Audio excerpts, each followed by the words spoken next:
Hello बच्चों, आज हम लोग पाइथागोरस थ्योरम के बारे में पढ़ेंगे और ये क्या कहता है और इसका प्रूफ भी हम लोग जानेंगे। ये बिहार बोर्ड के एग्ज़ाम में हमेशा पूछता रहता है, ठीक है। तो इसको अच्छे से समझेंगे और तो चलो हम इस वीडियो को स्टार्ट करते हैं।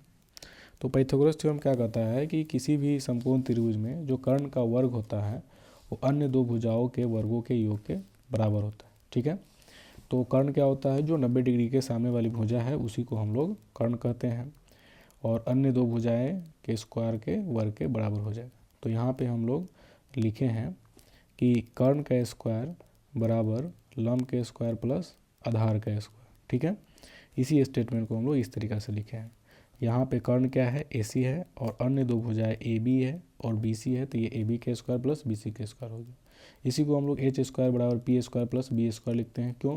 क्योंकि H जो है हाइपोटेनस मतलब कर्ण को रिप्रेजेंट करता है, P जो है परपेंडिकुलर मतलब लंब को रिप्रेजेंट करता है, B जो है आधार को मतलब बेस को रिप्रेजेंट करता है, ठीक है। तो आइए हम इसका प्रूफ समझते हैं कि क्या कहता है। तो हम लोग एक ABC समकोण त्रिभुज बनाते हैं, ठीक है, जिसमें कोण B 90 डिग्री का है, तो AC क्या हो जाएगा? कर्ण हो जाएगा, ठीक है। तो हमें इसमें सिद्ध करना है A स्क्वायर बराबर AB square plus BC square, ठीक है। तो इसमें एक हम लोग रचना करेंगे कि शीर्ष B से सामने वाली भुजा AC पे लंब डालेंगे, ठीक है। तो हम लोगों ने एक लंब डाल दिया है इस पे, तो ये 90 डिग्री है, ये भी 90 डिग्री कोण बनाएगा। यह भुजा AC को पॉइंट D पे कट कर रहा है, ठीक है।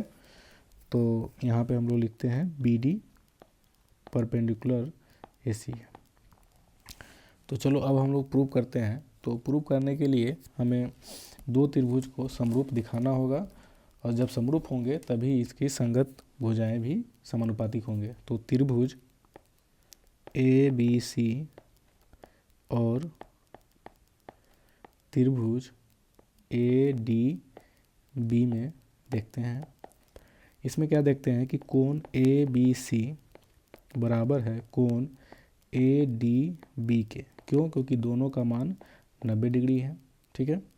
और कोण BAD बराबर है कोण BAC के। दोनों बराबर है, क्यों? क्योंकि दोनों उभयनिष्ठ हैं, मतलब दोनों में यह कोण अवेलेबल है। तो ये दो कोण जब दो त्रिभुज में बराबर होते हैं तो ये समकोणिक हो जाते हैं, तीसरी कोण ऑटोमेटिक बराबर हो जाती है, ठीक है। तो जब दो त्रिभुज समकोणिक हो तो वो समरूप भी हो जाते हैं। तो इसका मतलब ये हो गया कि त्रिभुज ABC वो समरूप हो गई त्रिभुज ADB के। कैसे? तो AA समरूपता से, ठीक है। तो जब दो त्रिभुज समरूप होते हैं तो उनकी संगत भुजाएं भी समानुपातिक होते हैं। तो इसमें संगत भुजाएं कौन कौन हो जाएंगी? तो देखो AB के संगत हो जाएगा AD, तो ये AB बटा हो जाएंगी AD बराबर ये BC के बराबर हो जाएंगी बटा BD, तो BC बटा DB हो जाएंगी बराबर AC बटा AB हो जाएगा, तो AC बटा AB हो जाएगा, ठीक है। तो ये तीनों भुजाएं समानुपातिक होंगे। तो हम इसमें देखते हैं कि देखो AB बटा AD और AC बटा AB ये दोनों आपस में बराबर है। हमें BD का काम नहीं है तो इसको हम लोग छोड़ देंगे। तो ये हो गया AB बटा AD बराबर AC बटा AB। तो इसको हम लोग क्या लिख सकते हैं? AB का स्क्वायर बराबर AC गुने AD, ठीक है। इसको हम लोग समीकरण 1 मान लेते हैं। उसी प्रकार हम लोग त्रिभुज BDC और ABC में देखते हैं।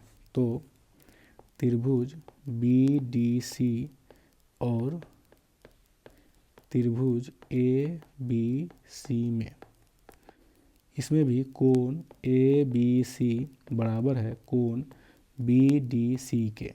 क्यों?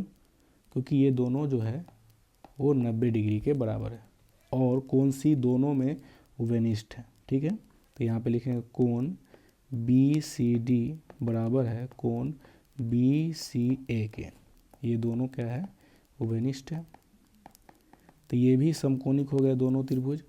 तो ये दोनों त्रिभुज BDC समरूप हो जाएंगे त्रिभुज ABC के, ये AA समरूपता से, ठीक है। तो इसमें तो BD बटा AB, उसी प्रकार CD जो होगा वो BC के संगत हो जाएंगे, तो CD बटा BC, और BC जो होगा संगत होगा AC के, तो BC संगत हो जाएगा AC के। तो ये तीनों भुजाएं आपस में समानुपातिक हो गए। तो हमें किसको छोड़ना है, BD वाले टर्म को छोड़ देना है। तो BD वाला टर्म ये है, तो इसको नहीं लेंगे क्योंकि BD काम ही नहीं है। तो इस दोनों को हम लोग आगे बढ़ाएंगे, तो क्या हो जाएगा, ये BC का स्क्वायर बराबर AC गुने CD। तो ये इसको हम लोग समीकरण 2 मान लेते हैं। समीकरण 1 और 2 को ऐड करेंगे। तो देखो नेक्स्ट पेज में देखते हैं, समीकरण 1 को समीकरण 2 के साथ ऐड करेंगे। तो समीकरण 1 क्या था, AB स्क्वायर बराबर AD गुने AC, और दूसरा समीकरण था BC का स्क्वायर बराबर CD गुने AC, ठीक है। अब इस दोनों को ऐड करेंगे तो क्या होगा, AB स्क्वायर प्लस BC का स्क्वायर बराबर AD गुने AC प्लस CD गुने AC। अब दोनों में AC कॉमन है, तो AC को हम लोग बाहर निकालेंगे, तो क्या बचेगा, AD प्लस CD। तो AD और CD को जोड़ेंगे तो क्या होगा, देख लो, ये AD है, ठीक है, और ये CD है। दोनों को जोड़ेंगे तो AC बनेगा, तो AC गुने AC। तो ये हो गया AC स्क्वायर। तो इसको हम लोग लिख सकते हैं AB square plus BC square बराबर AC स्क्वायर। तो ये मेरा पाइथागोरस थ्योरम प्रूफ हो गया, ठीक है।